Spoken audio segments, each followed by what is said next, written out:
Muscle Milk Mike, aka Michael Chandler, just gave one of the most delusional, humiliating, embarrassing, disturbing, cope-filled interviews I have ever seen. We're going to go through a bunch of different clips from this hour and 7-minute podcast that Michael Chandler did.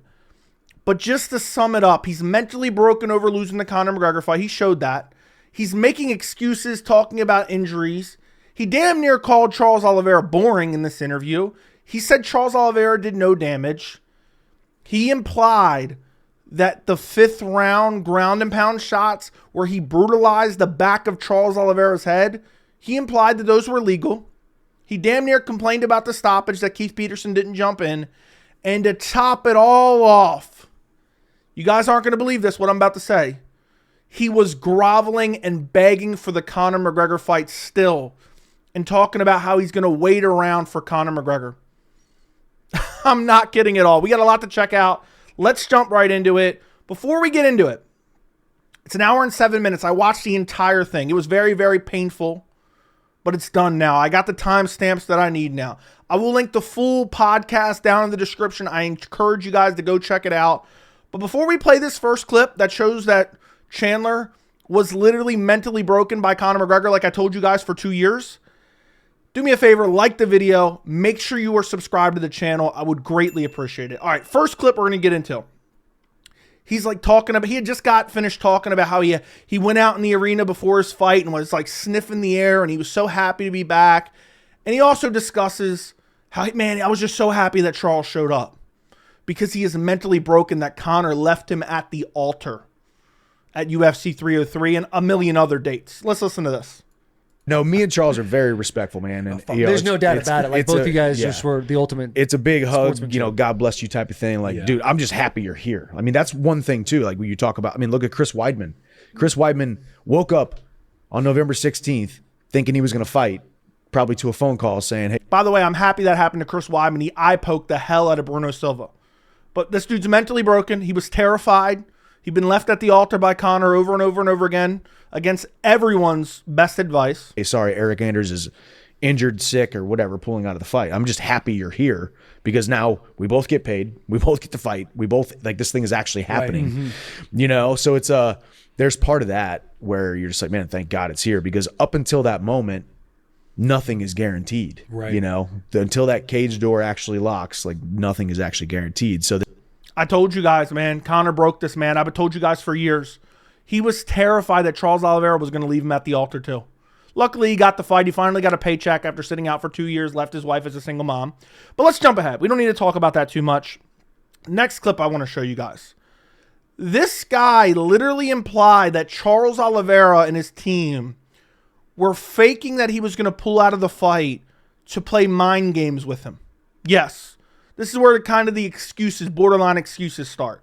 He implies that basically they leaked it to the media that they were going to pull out to mess with Chandler because Chandler was still, his brains were scrambled from the Conor McGregor saga. Listen to this.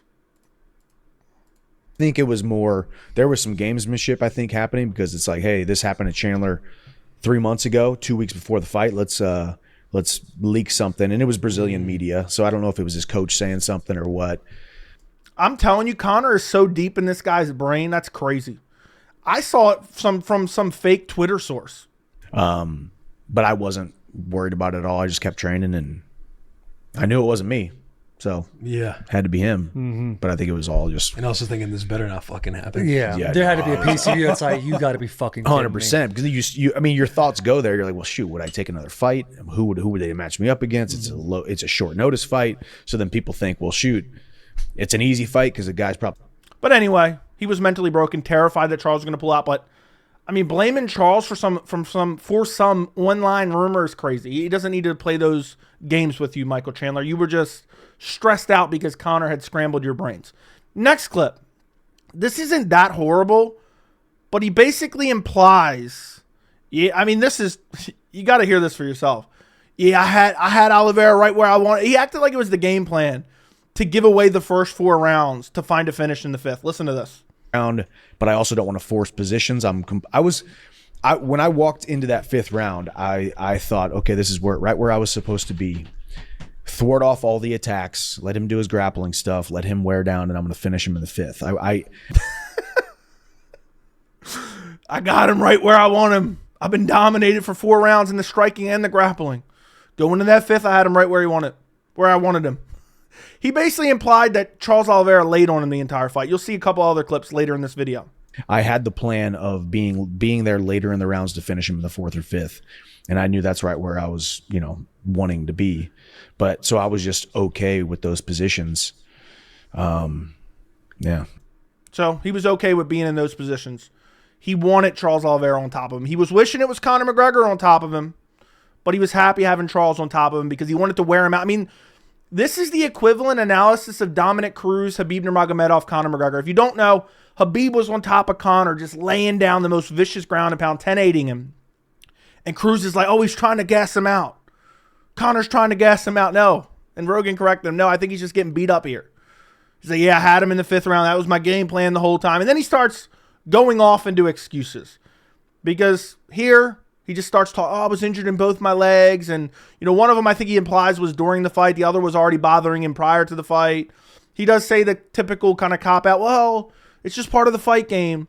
But again, it's just kind of making excuses for his loss because he can't handle the loss. It was, yeah, man. I mean, we'll see what happened. But, yeah, essentially for about 23 minutes of that fight, I don't know if the leg was really working that well. How does it feel right now? Not great. So there you go. For 23 minutes of the fight, I didn't have use of my legs, and he complained about previous injuries. This isn't the worst of it. This isn't the worst. We're about to start really getting into the worst of it. And the worst part was him claiming those back of the head shots were legal, which is just absolutely insane. But the next clip I'm going to show you, he doesn't imply, he explicitly says, Oliveira didn't do any damage. Oliveira didn't hurt me. Oliveira didn't look at my face. I think he says in this very specific clip here. Listen to this. Also, I didn't take any damage. I mean, right. I mean, that was the one thing. I mean, to me as an athlete, and I'm the hardest on myself, and obviously my wife is my biggest fan. She's going to, she's got a skewed I don't think she is your biggest fan. I think she's embarrassed of you. Version and vision, as do you guys probably. But she's like, yeah, he got on top of you and controlled you. But like, I mean, look at my face. I got a black eye. Part of the black eye too was like I came down and headbutted his knee or something in the 5th round. Is this not giving Bo Nickel vibes right now? Yeah, I dominated. I mean, you got dominated for 4 rounds, bro. Oliveira had you running for your life multiple times throughout the fight. 5th round, no, was it 5th round or was it 4th round? There was a nasty uppercut. There was elbows. There was 12-6 elbows. There was nasty leg kicks. There was teep kicks. Yeah, I didn't take any damage. What fantasy world is this guy living in? Your wife may be your biggest fan. Your friends may tell you didn't take any. You took some damage. You took some nasty damage. Like I've jacked my face up more myself by going in and trying to throw punches and running into limbs more than actually getting punched in fights sometimes. But he wasn't doing damage either. Right. He was just getting just on, like winning and controlling the fight, like if it was wrestling. Yeah. And of course, his friends got to suck him off, of course. But yeah, I mean, it's just insane. I think he goes on a little bit more here, like. All right, Chandler, you're right. The judges should have just gave you the win, right? Because you did more damage. Showing the ride time and everything else. Yeah. Control. Right here, I think he talks about, if you look at the stats, I landed more strikes. I think that's what he's about to say right here. Does this not remind you of Bo Nickel's recent Ariel Helwani interview? So like when it comes to that, if you actually look at it, I landed more strikes in the fight than he did. Even though he controlled and had, because he would just take the back, do the Yeah. It basically implies that Charles just grappled him the entire time and held on for dear life and didn't do any damage the entire time, which is crazy. Next clip. I mean, just more delusion. And again, we haven't even got to the worst of it yet. He's like, yeah, I fought super tactically in this. You got your ass whooped. You got destroyed. You got dominated. The only moment you had was blatant cheating. That as a guy who I'm proud of myself for actually being in there and fighting tactically and making conscious decisions. Hold on a second. Hold up a second. These guys got multiple tabs. Elon Musk, Kid Rock. Elon Musk, Kid Rock. These guys are Googling Elon Musk versus Kid Rock. They're probably jerking it to it. Probably looking at those stills. Probably all 3 of them got together and played a game. Looking at Elon, what were the vibes like? If you know, you know. What were the vibes like out there with Elon and Kid Rock, Dana? What were the? But he's talking about how he fought tactically here. Listen to this. decisions rather than, Dana calls me the Arturo Gatti of the UFC. All right, nobody cares. Let's jump ahead. More coping. Let's get to more coping. He starts coping about his wins and losses in the UFC. Yeah, I fought the best guys in the world. Dude, your last win was Tony Ferguson like 3 years ago. It's over 2 years ago. It's like 2.5 years ago. I believe it was early 2022, if I'm not mistaken. I believe I want to say April or May 2022 was his last one against Tony Ferguson. But he's now realizing in his head, he's really realizing that, look, I'm what is he, like 2-5 in the UFC at this point? I don't even know. So he lost to Gaethje. He lost to Poirier. He lost to Oliveira twice. Did he lose to anybody else? Am I forgetting? So what is he, 2-4 now? 2-4, 6 fights. He beat Dan Hooker and Tony Ferguson. Yeah, so he's 2-4 now in the UFC. And he's got to talk about, I fought the best guys. You beat Tony Ferguson, who's a dead body at this point. Listen to this. Championship. So now that ship has sailed. In defending off one of the best ground guys who's known for finishing on the ground. Yeah, I mean, and it needs to be said as well. It's like I've only lost to 3 guys in the UFC. It's like I've lost. So he lost to 3 guys. Yep. So Dustin Poirier, Justin Gaethje, and Oliveira twice. It must be said, man. I only lost to the best guys. Your best win is Dan Hooker. And at the time, it wasn't even that crazy of a win. To Charles Oliveira, every single guy that I've lost to has been ranked top 2 or 3 in the world at that moment. It was Poirier, Gaethje, and Oliveira. Oliveira choked. You lost them all. You only beat Dan Hooker and Tony Ferguson. Tony Ferguson, that win hasn't aged quite well. He's even a dead body at that point, to be honest. Chandler does not deserve to be in the current UFC rankings right now. Not only is he a blatant cheater, he's just an utter humiliation who has 1 fight in 2 years, and it's a loss. I mean, he's 0-2. He's 0-2 in the last 2 years. He doesn't deserve to be in the top 10. Next clip may potentially be the worst clip of all of them. There's some other really bad ones, but he's talking about the almost stoppage here in the 5th round, and he says, all those shots were to the ear. I landed like 15 shots to the ear. And then he gets into, there's an unspoken rule. The referee, he probably would have stopped it, but it was the 5th round and Oliveira was up, so he didn't stop it. That's what he gets into here. He's basically complaining about the referee not stopping the fight. I mean, this is craziness. Whatever, but yeah. Right there, man. Yeah. Right there, I thought it was done. Oh. Yeah, that's and the referee was right there, dude, because I mean, he took like 15 shots to the ear. Like hold on a second. Hold up a second here. What did this guy just say? Listen to this. It was done. Oh. Yeah, that's and the referee was right there, dude, because I mean, he took like 15 shots to the ear. Like 15 shots to the ear. It'd be crazy if someone had them all in slow-mo, wouldn't it? It'd be crazy if someone could show every single shot in slow-mo, right? Maybe they are to the ear. Let's take a look. See.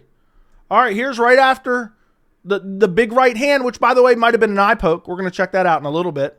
But you guys tell me. You guys be the judge. I want to know down in the comments. Are these to the ear? I don't think that was to the ear. And that's forearm partially and fist to the back of the head. That one, okay, maybe. Let's see the rest of them. Back of the head. Back of the head. Back of the head. Oh, he got one to the ear. He got one to the ear here. Look, he got one kind of to the ear. Back of the head. Keith Peterson gets in the way. You can't really tell. Look, we got more. Back of the head. Back of the head. I mean, do I need to go on? I counted. There was probably 16 shots to the back of the head. Okay? We're not even going to go through them. There's more. So, yeah, to the ear. Best case scenario, there was 3 to the ear of like a 25-punch barrage, which, by the way, Oliveira may have been eye poked. That may have been the issue, but we'll get to that in a second. Let's continue. 15. And I was like, is this you gonna step in, dude? Wait, what do you think? Are you thinking like it's over? Like, is that because? Well, so the hard part is there's kind of an unspoken rule at this point. It's like it's got to be pretty definitive. Like if because I would want the exact same thing. If I was up 3 rounds, 4 rounds to 1 or none, and Charles Oliveira clipped me, I would want the referee to not step in unless it's like life or death situation because I'm up. Right. Just let me survive and I win the fight type of situation. Right. And this is where, This is where my humility comes in, where I'm like, hey, this is the sport and this is the way things are supposed to be. Like I can. So he's basically saying Keith Peterson should have stopped it, but I'm not going to complain because I'm so I'm so humble. I almost said humil. Because his humility is coming in. He's so humble, man. He's not going to complain about the non-stoppage because the unspoken rule. I mean, this guy needs psychological help. He needs a psychological evaluation. Conor McGregor broke this dude. He's finally realizing 2 years out, almost damn near 40 years old, 2-fight losing streak, only won 2 fights in the UFC. Both of them haven't really. I mean, the Dan Hooker win has kind of aged decently, but the Tony Ferguson win hasn't aged well at all. This guy doesn't even belong in the rankings. Next thing we're going to look at, okay? And actually, hold on a second. There's more to this. We're not even going to skip ahead. There's more to this. Completely get. If it was a different fight, I think Keith Peterson finishes or steps in and pulls me off of him after he takes those 15, maybe 20 shots. Basically, in his mind, he won. Chandler got the TKO. Especially if it's in the first few rounds. Yeah, but he's already up a couple rounds there, so it's kind of like an unspoken rule. Let this guy survive unless I need to save him, unless, you know. But he was in a bad spot. I remember when he turned over and he looked at me, for some reason his eyes were red. Like, I don't know if freaking, like, they were red. Like, so his eyes were red. I wonder why his eyes were red. Well, I didn't catch this initially, but here's a slow-mo of the right hand that hurt Charles Oliveira. Now, maybe this right hand did hurt him, but I want you to pay close attention after the right hand, okay? Because he lands the right hand. I got to pause this. I don't want to get copyright struck by the UFC. He lands the right hand. Boom. Now, watch what he does here. You can't tell 100% because I'm zoomed in. It's a little bit blurry. It appears that he eye pokes Charles Oliveira here. Watch this. You can't see for sure, but then watch Oliveira's immediate reaction after he kind of palms his face a bit. Look. Now, maybe he was hurt. Maybe he didn't get eye poked. You couldn't definitively tell from that angle. But that would make sense for why his eye was red, because the punch landed more to the cheekbone than anything. The punch didn't land to the eye. And Oliveira's grabbing his eye. So I would say if we got a better replay angle, my guess is in the 5th round, Chandler eye poked him before he threw 25 back of the head shots. And if you care to watch a video about all of Chandler's cheating at UFC 309, I got a whole video. I'll link it down in the description as well as the end cards where I break down every foul in the fight. But yeah, his eyes were red. That's why I wanted to keep playing that clip. Initially, I was going to stop it before, but I wanted you guys to hear that part because that's probably why his eyes were red, because he'd been eye poked multiple times throughout the fight. Next clip, he talks about Oliveira not doing any damage and also basically coping about the 5th round some more. Listen to this. Yeah, here we are again, you know. Yeah. And he didn't do any damage. He just held me and hugged me and did his thing. And this guy's delusional. Oliveira had him running for his life. Oliveira had him in full mount in the 2nd round, arguably a 10-8 round. I mean, was it Glover Teixeira, Anthony Smith level of damage? Absolutely not. But he didn't do any damage. Like, basically, he's acting like he won this fight. Yeah, at that point for him, he doesn't have to really do anything, right? He's just to keep control. And then Chandler 2.0 okay, or Chandler 1.0 reverted back, where I was like, hey, now we're like, hey, I'm about to take this 180-pound man with one leg. And so now he's, oh yeah, I got this victory. I did this move that meant absolutely nothing, but man, did it get Kid Rock out of his seat. Let me Google Kid Rock and Elon Musk over and over again. Imagine searching that 3 different tabs. 3 different tabs. Okay. So again, coping about the 5th round. Now here is where it gets pretty bad here. Okay, he starts talking about what's next for him. And I'm sure you guys already know what's next for him. And if this lets me skip ahead. He talks about Conor McGregor. Listen to this. So what do you think's next? Well, there's only one. What do you got? Oh, the look at that smirk. Look at that shit-eating grin. He is in his mind, he's playing sexual fantasies about Conor McGregor right now. There's only one. There's only one dude on his mind. He's got a shit-eating grin. Who could it possibly be? It's definitely not Conor McGregor, right? Couldn't possibly be Conor McGregor. Call out, yeah. Yeah, I mean, I had my whole speech lined out. You know, I was gonna win, do my job. I was gonna call out Islam or Max for the BMF belt, or Conor, obviously. But obviously, I was 100% said I wanted to fight Islam next, or Armin could win that, but I think Islam wins. But come on, who's it going to be, Chandler? It's definitely not going to be Conor, the guy that made you waste 2 years of your career, and he's embroidered in a trial right now. And I was going to be cage side for it. Still might be. Go out there, do some appearances. Everybody loves LA. We'll go to LA, boys. Yeah. We'll go to LA. You know, so We'll dip in LA. looks like it's going to be Conor next. When I first heard this, I'm like, is he drinking those twisted teas behind him? He must have chugged a couple. Looks like it's going to be Conor next. I'm going to do another video on Conor soon. Dana White had come out and said, yeah, Conor's going to fight in late 2025. If Chandler, before this fight, had this grand plan, I'm going to fight this many times, I'm going to make up for lost time, now he's going to wait another year for Conor McGregor. Because right now, I mean, it's the end of 2024. So he's going to plan to fight Conor November, December. That'll probably get pushed to spring of 26. That'll get pushed to fall of 26, and then it'll get canceled again. Then he'll probably take another fight when he's about 42 years old. Imagine saying that. Looks like it's going to be Conor. And he does it again. I mean, he starts sucking off Conor here in a second. Listen to this. He starts sucking off Conor again. I'm not saying it's a real reality, but I am saying if he does, his road comes straight through Nashville, Tennessee. You know, like his road back to the UFC. No, it doesn't, Chandler. No, it doesn't. It does not come through Nashville, Tennessee. Even though you wish it would. You wish Conor McGregor would come through Nashville, Tennessee and see you. We have to finish The Ultimate Fighter. The UFC wants to finish The Ultimate Fighter. Conor wants to fight me. Like he can fight. No, he doesn't. I could have split this up into 2 videos, but I'm just trying to zoom through this for you guys.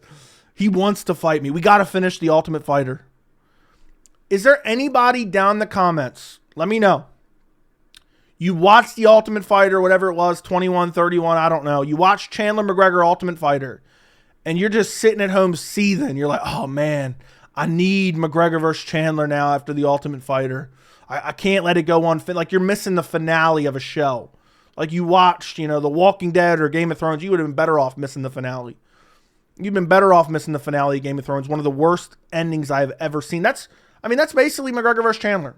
Maybe the show was all right, even though it probably wasn't. You can skip the finale. But I'm genuinely curious, is there anyone that watched it, how many years ago, whenever it aired? I don't even remember now. I was probably a minor at that point.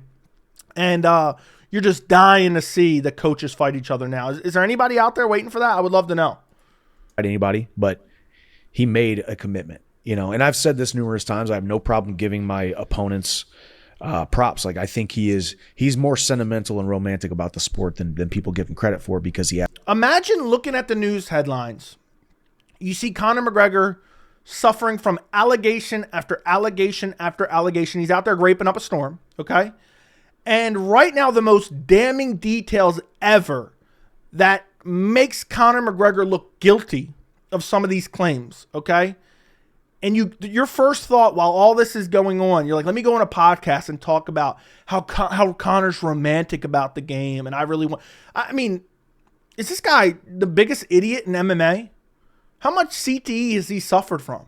Yeah, Conor's so romantic. And he sucks him off more here. He has become this big, infamous, brand, right? Mm-hmm. But he knows he's nothing without that UFC octagon. He knows he's nothing without the UFC. He was a plumber on welfare, sleeping on a couch.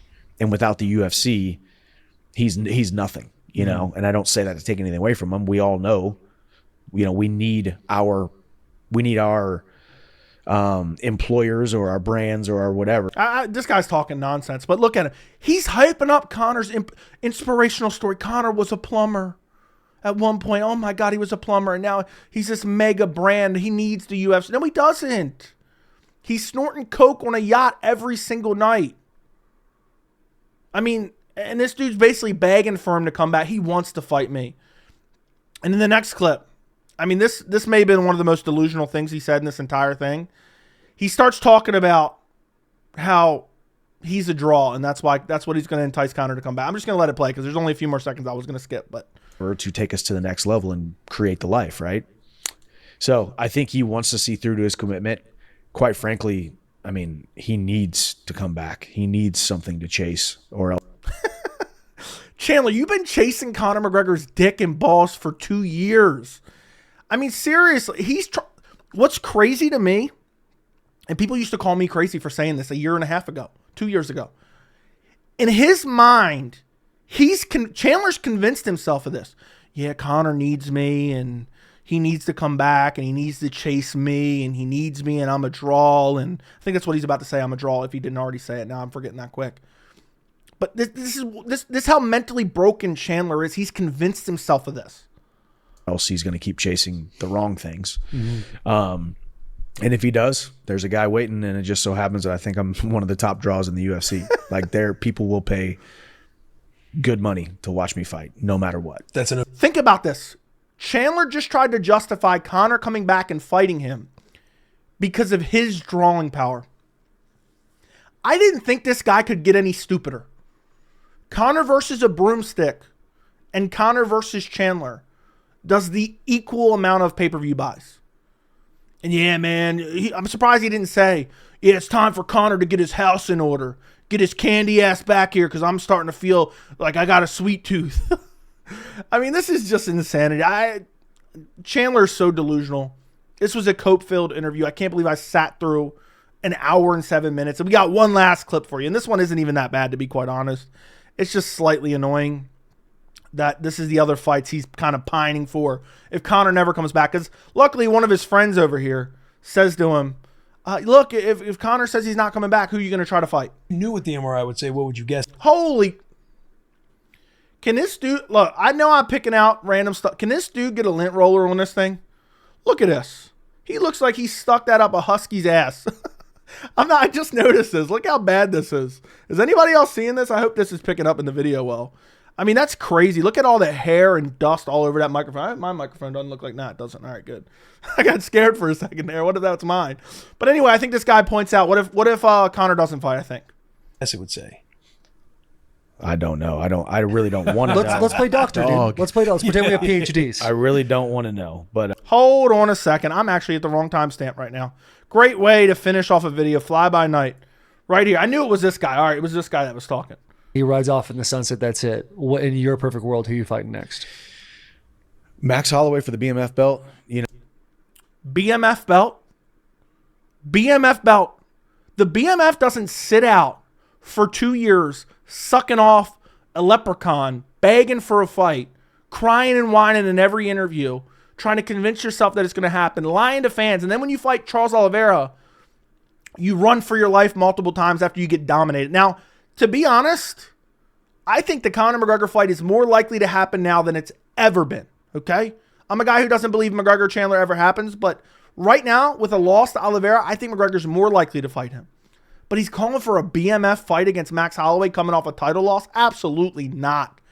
I swear, if I have to watch the UFC wrap the BMF belt around Chandler, that would be the most disturbing thing I've ever heard. I don't know what my ranking is now. Probably still 7-ish or whatever. He's number 5 because he beat Gaethje, you know. So, like, you got 2 guys inside the top 10. BMF belt, 155. Absolutely not. The worst idea I've ever heard. He does not belong in the rankings. I literally can't get over how delusional he was in this interview. I mean, the back of the headshots thing was just crazy. I mean, he was. I heard him. I could hear in the you know when they played it without the commentary team talking over. I heard him screaming, "Back shot's dead, back shot's dead," and he's just smashing him with his forearm and fist. He's willing to wait for Conor. Good luck. Keep waiting. He's going to be 45, still waiting for Conor. This guy doesn't deserve to be in the rankings. He basically said that Chandler or Oliveira is boring. It didn't do any damage to me. I mean, this is the worst cope I've ever seen. Yeah, Keith Peterson should have stopped. If it would have been the earlier rounds, I would have had him out of there. He didn't do any damage to me. I mean, he must have been drinking those Twisted Teas. But yeah, what more do we expect? Honestly, at this point, it's getting old. I mean, Chandler delusional. Oh my God, shocking video. Chandler's being delusional again and coping again. I hope he sits out and waits for Conor. I would love to watch him wait till December of 2025 for a Conor McGregor fight not to materialize. You know, maybe he should leave his family January 2025 for a fight that's never going to happen again. Maybe he should have one dude on his mind. Maybe go on WWE Raw again and call out Conor again. I think that would work great. Think it's a great idea. Let me know what you guys think down in the comments. Don't forget to like the video. Don't forget to subscribe to the channel. And thank you so much for watching.